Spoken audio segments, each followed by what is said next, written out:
Did you ever believe this night would happen?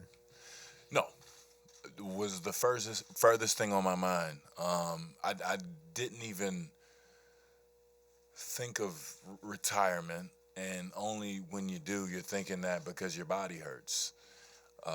Even in those thoughts, I was more so concentrated on what was next for the team, what was next for myself, the next practice, the next day, the game to get better. So that was my mindset at the time. Um, for everything that happened so fast, I mean, it just shows you how things can change. And I'm humbled. I'm grateful for the experience that I've had here and in the league as a whole. I remember the camaraderie, the fun times.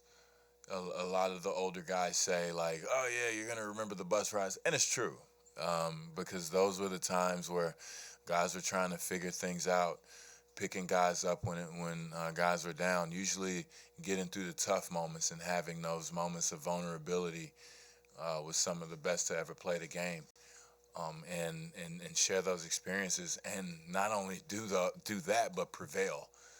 To watch Shane Battier and Mike Miller and myself have these conversations trying to figure out what we can do to help this team win in a role that we're not used to. Oh yeah, I'm 100% at peace. I've been at peace for a while. I knew I didn't want to play basketball because I was just thinking of things you have to go through with your body. And looking at these young guys now shooting 90-something shots a game, and it's just, I don't want to get in shape for that. You know, Spo talking about body fat again for another day. It's like, I'll be all right. But, seriously, just kind of going through my process and understanding that there are other things outside of basketball and my family needing me. That was what was most important.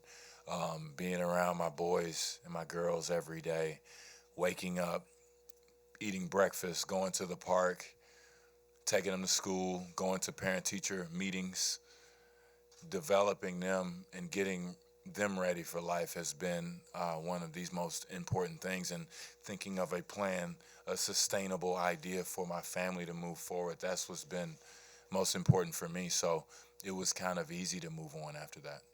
So have you thought about that? What if you had stayed healthy, and how much more could have been accomplished? Oh, of course, every day. But it makes me work harder for other things.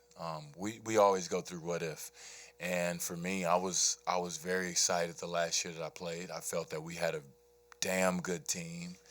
I felt that with our style of play, we could have competed for an NBA championship. And it was very important for me and my ego, just to be honest with you, to be able to bring that team to prominence. We didn't get that chance. I didn't get that chance, but it's kind of like a bittersweet kind of thing for me when I think about that, because you have to move on from what ifs. You can't always live like that. That's one of the things I kind of really realized. You can't live with what if the big three would have stayed together. What if I wouldn't have done this and went to the hospital and told people and been proactive? But you can't think like that. I'm here now. We're able to celebrate this night together. And, hell, D-Wade gets one last lap. One last dance, chance, romance. I mean, he's going to keep going with it. So it can happen one last time either way. You've talked about how you've accepted that you're moving on. You also talked about how you feel you're underrated. Have you given any thought to the Hall of Fame? Oh, of course. Just whenever, it'll be the first time, and then I'll get in. So I'll see you guys in Springfield, man. It's easy. I was pretty good, so I made it easy. I'll make it easy on the committee, With all due respect, they're awesome guys, so. Do you think you were underrated, underappreciated a bit, maybe by the outside? Maybe not internally with the Heat, Yeah. but as the player that you were when you played, and now maybe people look back and say, man, he was good. Of course I was underrated, but I think that was a part of it. I wasn't able to have that playoff experience early. I was trying. I wasn't able to have that same exposure that normal NBA players get, because I was on the only team outside of the USA, and it's different. and you find yourself always trying to vie for attention, saying, hey, man, I'm really good too. And that's all I felt all the time. And then by the time I got here, I was kind of a known unknown. And then I had to change my game. So it was kind of an interesting journey.